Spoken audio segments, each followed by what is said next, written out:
बंगाल की लड़ाई चिट्ठी पर आई। नमस्कार, बात मुद्दे की में आपका स्वागत है। मैं हूं राजेश सक्सेना। बंगाल चुनाव में अब चिट्ठीवार चला है। टीएमसी नेता और मुख्यमंत्री ममता बनर्जी ने सभी विपक्ष के नेताओं को चिट्ठी लिखकर एकजुट होने को कहा है। ममता ने लोकतंत्र को बचाने का हवाला दिया है, यानी उन्हें लगता है कि बीजेपी से लोकतंत्र को खतरा है और इसलिए बीजेपी के खिलाफ सभी एकजुट हो जाए। बंगाल चुनाव के बीच दीदी की ये चिट्ठी दीदी के लिए कितनी फायदेमंद या कारगर हो सकती है? आखिर चिट्ठी लिखने के पीछे उनकी क्या मंशा है? इस चिट्ठी से उन्हें किस तरह और कैसे लाभ मिलेगा? तमाम सवालों पर बात करेंगे, लेकिन उससे पहले ये रिपोर्ट।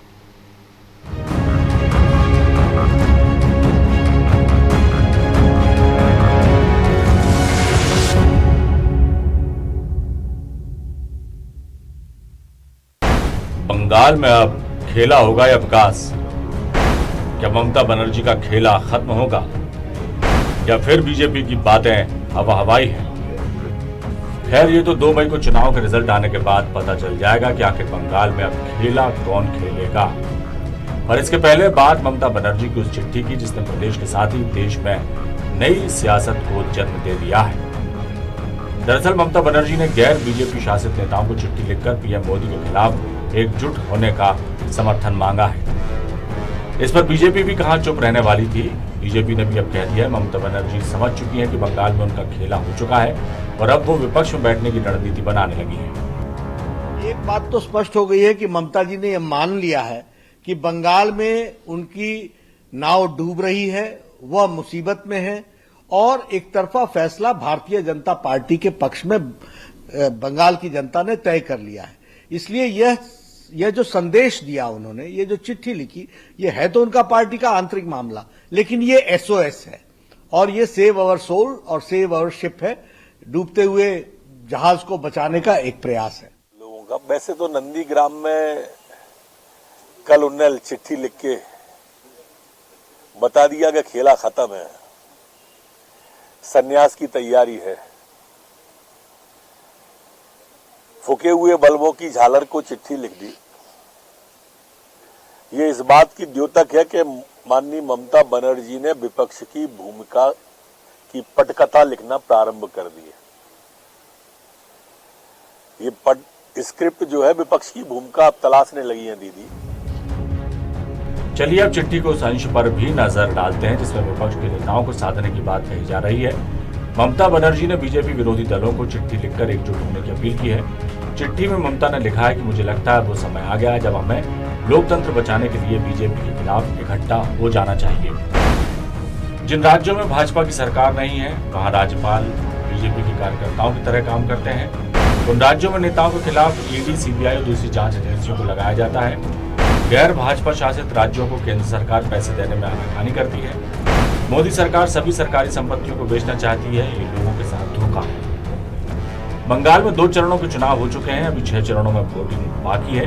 अब ऐसे समय में ममता बनर्जी की ये चिट्ठी क्या बीजेपी की मजबूती के खिलाफ है या फिर ममता खुद को कमजोर महसूस कर रही हैं? 10 सालों से प्रदेश में ममता बनर्जी की सरकार है और इस बार बीजेपी और टीएमसी में कड़ी टक्कर देखने को मिल रही है। लेकिन दूसरे चरण के चुनाव की वोटिंग से एक दिन पहले ममता के लिखे पत्र के क्या मायने हैं? क्या ममता को अपना दुर्ग ढहता नजर आ रहा है या फिर ममता वर्सेस मोदी बने पश्चिम बंगाल के चुनाव से ममता मोदी को टक्कर देने के लिए राष्ट्रीय नेतृत्व की तरह अपने आप को देश की लीडर की तरह स्थापित करना चाहती है? News world desk.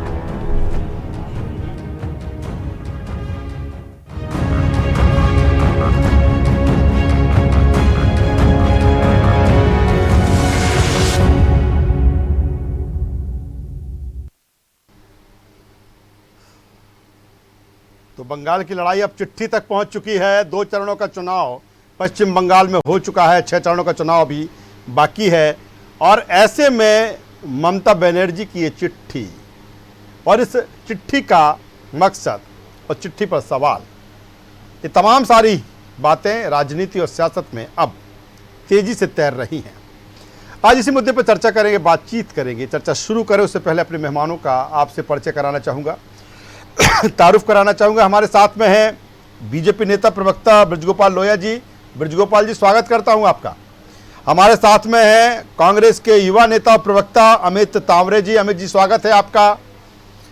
और हमारे साथ में है वरिष्ठ पत्रकार सूर्यकांत चतुर्वेदी साहब। सूर्यकांत जी, आपका भी स्वागत है।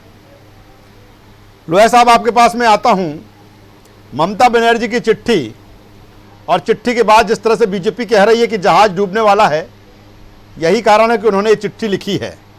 आखिर क्या ममता बनर्जी इस चिट्ठी के जरिए बताना चाहती हैं, कहना चाहती हैं? क्योंकि एक बार भी पहले भी ऐसी कोशिश हुई थी। बीजेपी किस रूप में देखती है इस चिट्ठी को? राजेश जी, मैं आपको बहुत सारी बातें एक साथ बताऊं जी।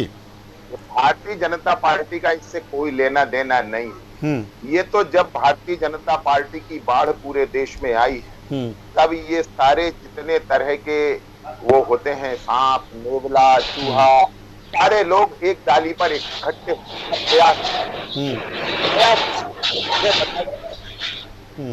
इसमें 2011 में जब वहां पश्चिम बंगाल में चुनाव हुआ था, तो ममता बनर्जी की टीएमसी और कांग्रेस साथ मिलकर चुनाव लड़े थे। 2016 में ममता बनर्जी कांग्रेस को छोड़ दिया, वो कांग्रेस उन वामपंथियों के साथ होकर चुनाव लड़ रही थी। 16 का भी लड़ा और अभी 2021 में भी लड़ रहे हैं, जिन वामपंथियों के खिलाफ केरल में चुनाव लड़ रहे हैं। और वहां एक फुरफुरा शरीफ के पीरजादा के साथ उनका गठबंधन है। अब आप मुझे एक बात बताइए कि ये तो आपस में इनका कभी किसी से मिलन हो जाता है, कभी किसी से ये बिछड़ जाते हैं। हमारा तो ना इनके मिलने से कोई नुकसान होने वाला और ना इनके बिछड़ने से हमें कोई उम्मीद है। हम तो एक बात जानते हैं कि भारतीय जनता पार्टी अपनी विचारधारा पर कायम है और जनता के समक्ष अपना काम लेकर हम जाते हैं। और जब हम जनता के समक्ष काम लेकर जाते हैं तो जनता हमें चुनती है। आप देखिए, ये सारे लोगों की घबराहट किससे है? ये सारे लोगों की घबराहट उस भारतीय जनता पार्टी से है जिसके पास अब वर्तमान में पश्चिम बंगाल की विधानसभा में सिर्फ 3 सीटें हैं। सिर्फ 3 विधायकों की पार्टी आज सरकार के मुहाने पर खड़ी है, दस्तक दे रही है। तो पहले तो आत्मावलोकन करें ये लोग कि 22 साल कांग्रेस ने राज किया, 34 साल वहां राज किया वामपंथियों ने, और 10 साल की सरकार टीएमसी और ममता बनर्जी की है। इसके बावजूद आप जनता से जुड़ नहीं पाए, बहुत दुर्भाग्य है। सुनकर बड़ा अजूब लगता है। राज जी, आप भी देख रहे हैं दिन भर से कि 5 दिन से टीएमसी की सर्वोच्च नेता और मुख्यमंत्री ममता दीदी 5 दिन से नंदीग्राम को नहीं छोड़ पाई। नंदीग्राम छोड़ते नहीं, के पीछे कोई कैडर बच्चा नहीं, कार्यकर्ता है नहीं, और जो है उन। चलिए लोया जी, दोबारा आता हूं। अमित तांवरे हमारे साथ में है। कांग्रेस का क्या रुख है इस चिट्ठी को लेकर? अमित, क्या कहेंगे? चिट्ठी लिखी है, हालांकि चुनाव में तो आप टीएमसी के साथ नहीं हैं, लेकिन जिस तरह से दीदी ने सारे विपक्ष को एकजुट करने की बात कही है, कांग्रेस कितना इत्तेफाक रखती है? क्या कांग्रेस दीदी की इस चिट्ठी को लेकर दीदी के साथ जाएंगे, या जिस एकता की वो बात कर रही हैं, जिस एकजुटता की बात कर रही हैं, कांग्रेस का क्या स्टैंड है इसके पीछे? देखिए, सबसे पहले तो आदरणीय ब्रज गोपाल जी लोया, जो कि मेरे बहुत अच्छे बड़े भाई हैं और उनको मैं अच्छा ज्ञानी वक्ता मानता हूँ। जैसा कि उन्होंने कहा कि भारतीय जनता पार्टी की बाढ़ आई जब से पूरे देश में, तो बाढ़ तो जब भी आती है तो उन्होंने कहा सांप, चूहा, नेवला, लेकिन ये भूल गए कि कभी कभार इंसानों का भी आयत हो जाता है उस बाढ़ में। तो ये इन्होंने अच्छा स्वीकार किया है कि बाढ़ ही लेकर आई है जब से भारतीय जनता पार्टी की देश में सरकार आई है। चाहे पेट्रोल डीजल की कीमतों की बाढ़ हो, चाहे गैस, रसोई गैस सिलेंडरों में उछाल की बात हो, हर तरह से 2014 में ये लोग बाढ़ ही लेकर आए हैं भारतीय जनता पार्टी की सरकार। अब रही बात चिट्ठी की, तो चिट्ठी का ऐसा है कि ये तो हमारे लिए एक उपलब्धि है कि कांग्रेस में सभी जो लोग हैं वो एक आस्था दिखा रहे हैं और चिट्ठी लिख रहे हैं और एक कांग्रेस को मजबूत विकल्प के तौर पर देख रहे हैं। अब इनका कश्मीर में गठबंधन था, महबूबा मुफ्ती जी के साथ के आधार पे था, ये जरा मेरे बड़े भाई बताएंगे तो अच्छा लगेगा। और पंजाब में इनके साथी छोड़ रहे हैं, महाराष्ट्र में साथी ने इनको छोड़ दिया, तो इनको ये अपना अध्ययन करना चाहिए भाई कि आखिर इनके साथी क्यों लगातार इनको छोड़ रहे हैं और हमारे जो साथी हैं लगातार क्यों हमसे जुड़ना चाह रहे हैं। रही बात चुनाव की बात, तो ये अपने मन में ख्वाब संजोते रहे, लेकिन मैं लगातार चैनल पे बोल रहा हूँ, और 2 मई को भी हम सब लोग देखेंगे कि आप भारतीय जनता पार्टी जो है 2 अंकों की संख्या में रहेंगे इनके विधायक। ये अपने आप में कितना भी कुछ भी बोल लें, ये अपने आप को विश्व की सबसे बड़ी पार्टी देखते हैं, लेकिन दिल्ली के जब विधानसभा चुनाव आते हैं तो उसका रिजल्ट क्या आता है ये देखते हैं। केरल में जहां पे चुनाव हो रहा है, इनके भारतीय जनता पार्टी के बड़े नेता ने बयान दिया कि केरल में हम इसलिए हारते हैं क्योंकि वहां पे बहुत ज्यादा अधिक पढ़े लिखे लोग हैं, इसलिए हम वहां पे सफलता हासिल नहीं कर पाते हैं। इस बयान का आखिर आश्रय क्या है? तो बंगाली नहीं, जहां जहां अभी चुनाव होने वाले हैं और जहां जहां भविष्य में चुनाव होंगे उन सबका रिजल्ट देखिएगा कि चलिए अमित, दोबारा आपके पास मैं आता हूं, इससे आगे की बात करूंगा, कांग्रेस की स्ट्रेटेजी की बात करूंगा और कांग्रेस आखिर क्या इससे चिट्ठी के बाद क्या कुछ पार्टी हाईकमान की तरफ से कुछ प्रतिक्रिया आई है उस पर भी मैं जानूंगा। सूर्यकांत चतुर्वेदी साहब हमारे साथ में, वरिष्ठ पत्रकार। सूर्यकांत जी, दीदी ने चिट्ठी लिख दी है और ऐसी कोशिश एक बार और हुई थी जब लोकसभा चुनाव के पहले हमने देखा था, वो कर्नाटक की वो तस्वीर देखी थी कि सब हाथ आपस में जोड़े हुए हाथ ऊपर हिला रहे थे और एकजुटता की बात हुई थी, लेकिन बाद में वो एकजुटता दिखी नहीं। इस चिट्ठी के क्या मायने हैं? 2 चरण के चुनाव हो चुके हैं, 6 चरण और बाकी हैं और जिस तरह से अब बीजेपी कह रही है कि कहीं ना कहीं घबराहट है उनके अंदर, क्योंकि उनकी जो जहाज है वो डूबने वाला है या फिर अन्य तरह की जो चीज़ें कही हैं। आखिर चिट्ठी का मकसद क्या ममता बनर्जी का? देखिए, यह पत्र ऐसे समय लिखा गया है जब पश्चिम बंगाल में दूसरे चरण का मतदान आज हो गया है जी, और इस मतदान के ठीक पहले पत्र लिखने का आशय आप समझ सकते हैं। कोई भी राजनीतिक दल नहीं चाहेगा कि वो अपने उपलब्धियां या अपने प्रभाव वाले क्षेत्र में किसी दूसरे राजनीतिक दल को समाहित करने का प्रयास करे। लेकिन टीएमसी को यह पत्र कब लिखना पड़ा है? जब पश्चिम बंगाल में दूसरे चरण का मतदान चल रहा है। इससे साफ साफ संकेत मिलते हैं कि टीएमसी समझ चुकी है कि वह अकेले भाजपा से मुकाबला करने में सक्षम नहीं है और उसे अन्य दलों की जरूरत है। उसने पत्र किन दलों को लिखा? उसमें कांग्रेस भी है, राष्ट्रीय जनता दल भी है और अन्य स्थानीय और प्रादेशिक वो राजनीतिक दल है जो कि भाजपा से मुकाबला करते आ रहे हैं। इसका आशय साफ साफ है कि ममता दीदी ने समझ लिया है कि इस बार विधानसभा चुनाव में उन्हें भाजपा से कड़ी चुनौती मिल रही है और कोई बड़ी बात नहीं है कि अगर सारे के सारे राजनीतिक दलों का उन्हें समर्थन नहीं मिला तो हो सकता है कि भाजपा की वजह से उन्हें पश्चिम बंगाल में 10 साल बाद हार का सामना करना पड़े। नहीं तो क्या सूर्यकांत जी ये माना जाए कि जब चुनाव चल रहे हैं उस वक्त ये एकजुटता की बात कर रही हैं या फिर आगे की उनकी कोई ये प्लानिंग है पॉलिटिक्स को लेकर कि इस बंगाल के चुनाव के बाद अगर कुछ ऊपर नीचे होता है तो इसके लिए सबको तैयार किया जाए और उसमें कहीं ना कहीं टीएमसी भी भागीदारी करे? देखिए, फिलहाल तो पश्चिम बंगाल में विधानसभा चुनाव चल रहे हैं जी, और टीएमसी को भाजपा से कड़ी चुनौती मिल रही है जी। जब भाजपा से कड़ी चुनौती मिल रही है ऐसे समय में अगर वह अन्य राजनीतिक दलों को पत्र लिखती हैं जिनमें उनके विरोधी दल भी हैं। इस समय आपको मालूम होगा पश्चिम बंगाल में वामपंथी दल और कांग्रेस मिलकर चुनाव लड़ रहे हैं जो टीएमसी के खिलाफ खड़े हुए हैं। भाजपा भी उनके खिलाफ खड़ी हुई है। ऐसे में उन्हें आखिर ऐसी क्या जरूरत पड़ी कि वो पत्र लिखने गई और वो भी कांग्रेस, टीएमसी एवं अन्य विभिन्न राजनीतिक दलों को? तो इससे आप स्पष्ट समझ सकते हैं उसके पीछे छिपा हुआ संकेत और उसके पीछे छुपे हुए उनकी मंशा। वो मान के चल रही है कि अगर विभिन्न राजनीतिक दलों का उन्हें समर्थन नहीं मिला तो निश्चित रूप से पश्चिम बंगाल में टीएमसी की हार होना तय है और यही वजह है कि वो सारे राजनीतिक दलों के नेताओं को पत्र लिखने को मजबूर हुई है। अन्यथा ममता दीदी वो नेता है कि जो वो खुद को मतलब किसी अन्य राजनीतिक दल को तो ठीक बिल्कुल इतने सारे राजनीतिक दलों को कभी पत्र नहीं लिख सकती थी क्योंकि वो अपने आप को खुद को बड़ा नेता मानती हैं और यही वजह है कि पश्चिम बंगाल में आज उनकी यह स्थिति बनी हुई है।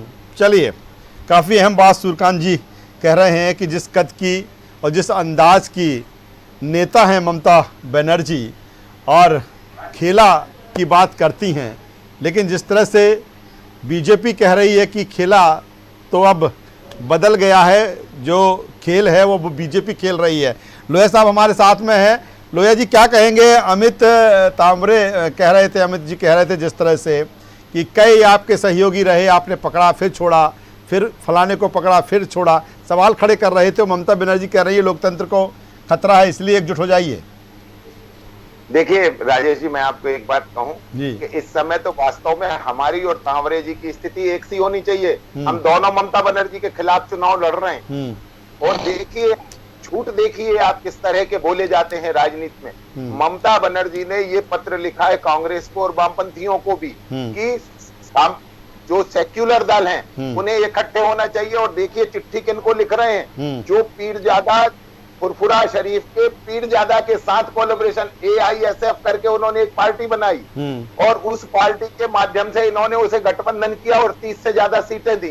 उनके साथ गठबंधन में चुनाव लड़ रहे हैं और सांप्रदायिक हमें कह रहे हैं। आप देखिए तो दरगाहों से राजनीति कर रहे हैं, मस्जिदों से राजनीति कर रहे हैं। ये अगर धर्मनिरपेक्षता है तो ये धर्मनिरपेक्षता हमें पसंद नहीं है। और हम फिर से कह रहे हैं कि जो ममता जी हैं वो खुद भी चुनाव हार चुकी हैं और उनकी पार्टी भी चुनाव हार चुकी है। और मैं तांवरे जी से ये निवेदन करता हूं कि तांवरे जी, आपका भी इस समय वो समय है कि हमारे भारतीय जनता पार्टी ने जो ताकत पश्चिम बंगाल में दिखाई है उसके कारण ममता बनर्जी अगर आपको पत्र लिख रही हैं तो इसमें आभार और धन्यवाद हमारा करिए।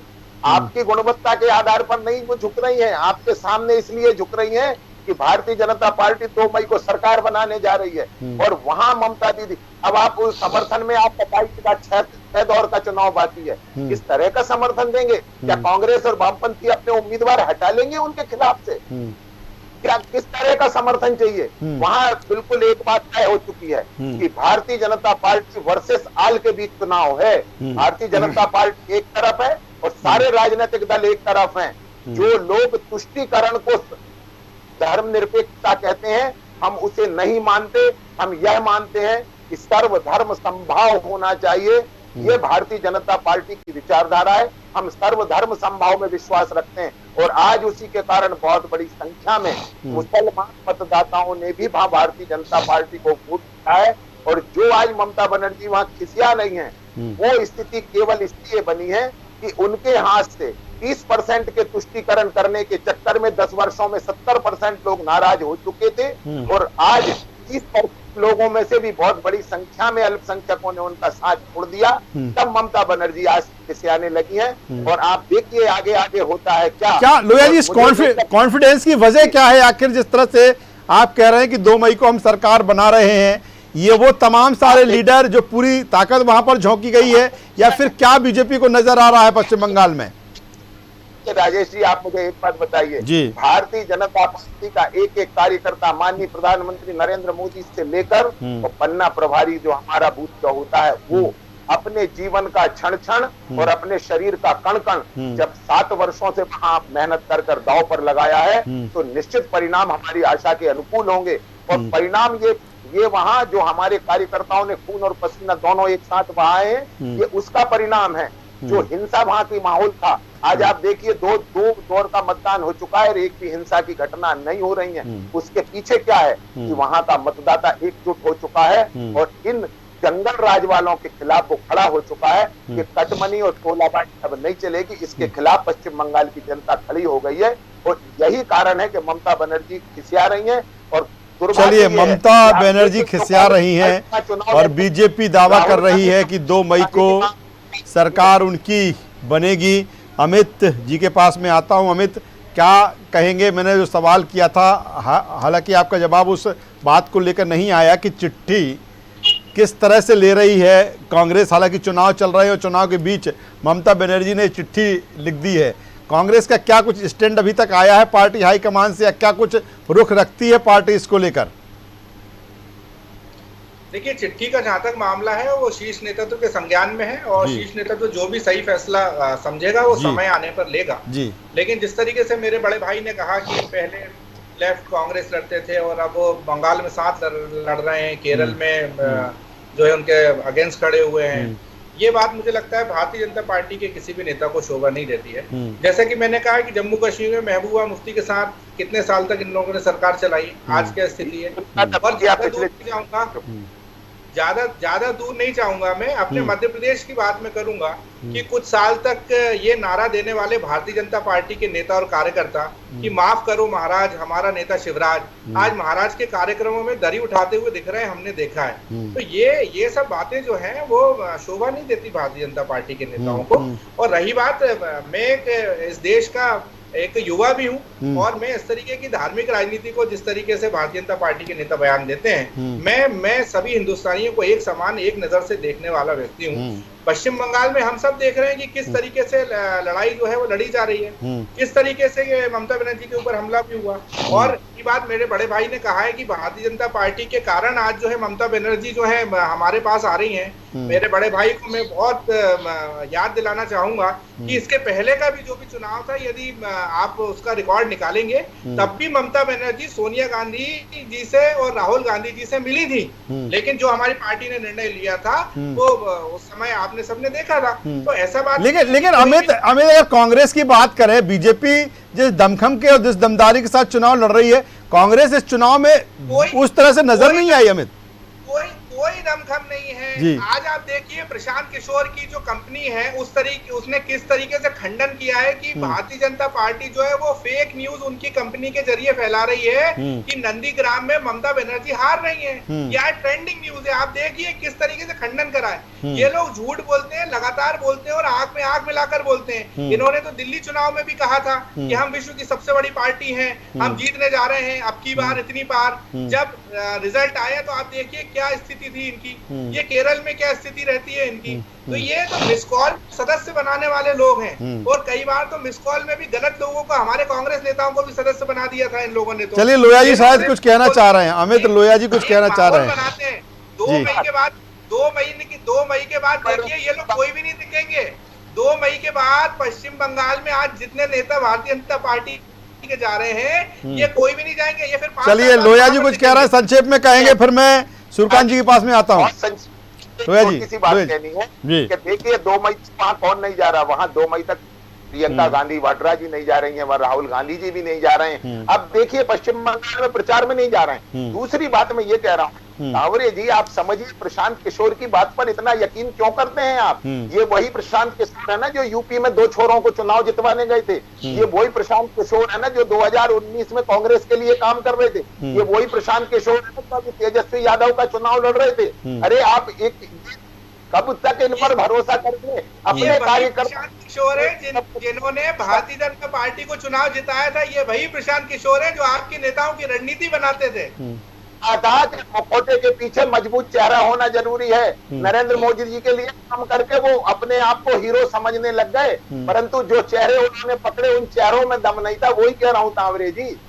चलिए, सूर्यकांत साहब के पास में आता। सूर्यकांत जी, जिस तरह से चिट्ठी आई है, तो ऐसे में तो मुझे लगता है कि बीजेपी काफी उत्साहित होगी। लोया जी, जिस तरह से उनका चेहरा हाव भाव दिख रहे हैं, क्योंकि दीदी ममता बनर्जी जैसे नेता चिट्ठी लिख दें और चुनाव के एन वक्त पर, तो क्या बीजेपी जो आकलन कर रही है उसमें मोहर लग रही है कि दीदी की जो घबराहट है कहीं ना कहीं बीजेपी के लिए पॉजिटिविटी दिख रही है उसमें? नहीं, आप देखिए ये पत्र किस समय लिखा गया, जब पश्चिम बंगाल में विधानसभा के चुनाव चल रहे हैं और दूसरे चरण का मतदान जारी है। यह पत्र साबित करता है कि निश्चित रूप से पश्चिम बंगाल में ममता दीदी ने यह स्वीकार कर लिया है कि उनके दल की स्थिति अच्छी नहीं है। पत्र कैसे लिखा गया? जो पश्चिम बंगाल की राजनीति में आपने देखा होगा कि वाम दल और कांग्रेस मिलकर एक साथ चुनाव लड़ रहे हैं। और किसके खिलाफ? टीएमसी और भाजपा के खिलाफ। अगर पत्र उन दलों को लिखा जाता है जो टीएमसी के खिलाफ चुनाव लड़ रहे हैं, तो इससे टीएमसी की स्थिति समझी जा सकती है। और आप एक चीज और देखिए, उन सारे दलों को पत्र लिखे गए हैं जो भाजपा के खिलाफ चुनाव लड़ते हैं या भाजपा के विरोध में माने जाते वाले राजनीतिक दल हैं, चाहे राष्ट्रीय जनता दल हो, चाहे अन्य कांग्रेस हो, वाम दल हो। तो इससे यह तो साबित हो गया है कि इस समय देश में अगर कोई सबसे मजबूत और सबसे बड़ा राजनीतिक दल है तो वह भाजपा है। अगर टीएमसी जैसे दल के नेतृत्व को भाजपा के खिलाफ उन सारे दलों को पत्र लिखना पड़े तो फिर आप स्थिति समझ सकते हैं। और वो भी पत्र ऐसे समय लिखा गया जब पश्चिम बंगाल में खुद चुनाव लड़ रहा है, चल रहा है, और उस चुनाव में टीएमसी के खिलाफ भाजपा, कांग्रेस, वाम दल अलग अलग चुनाव लड़ रहे हैं। चलिए, तो सूर्यकांत जी ऐसे बिल्कुल में- पत्र लिखा है और पत्र में तमाम तरह के आरोप भी हैं जो ममता बनर्जी ने लगाए हैं कि किस तरह से गैर जो बीजेपी शासित राज्य हैं, वहाँ की सरकारें हैं, वहाँ पर किस तरह से केंद्र भेदभाव कर रही है, या तमाम सारी चीज़ें लिखी हैं। लेकिन चिट्ठी से कितना फ़ायदा ममता बनर्जी को होता है, या फिर चिट्ठी कहीं ना कहीं इस बात को लेकर ये दर्शाती है कि क्या ममता बनर्जी को कहीं कुछ शंका सुबह है कि ऐसा नहीं कि उनकी सरकार चली जाए। हालांकि अभी 6 चरणों में और चुनाव होना है, लेकिन दीदी का इतनी जल्दी पत्र लिखना तमाम तरह के सवाल पैदा कर रहा है। हमारे साथ जुड़ने के लिए ब्रजगोपाल लोहिया जी आपका, अमित तावरे जी आपका और वरिष्ठ पत्रकार सूर्यकांत चतुर्वेदी साहब आपका, तीनों मेहमानों का शुक्रिया करूंगा। और कुल मिलाकर बंगाल की लड़ाई चिट्ठी पर जिस तरह से आई है और इस चिट्ठी के आगे और क्या इम्पैक्ट या असर देखने को मिलते हैं, ये देखने वाली बात होगी। हमारी इस चर्चा है बस इतना ही। न्यूज़ वर्ल्ड पर खबरों का सिलसिला लगातार जारी है। अब बने रहिए हमारे साथ। नमस्कार।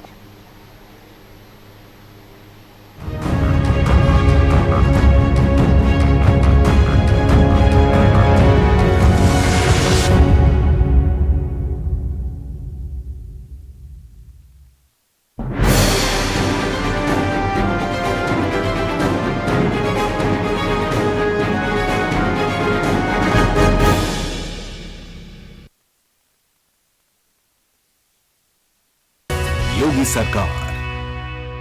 खास जड़ी बूटियों से बना पेट सफा आयुर्वेदिक चूर्ण आज ही ले आए। पेट सफा पहली रात से ही असर दिखाता है और इसकी आदत भी नहीं पड़ती। पेट सफा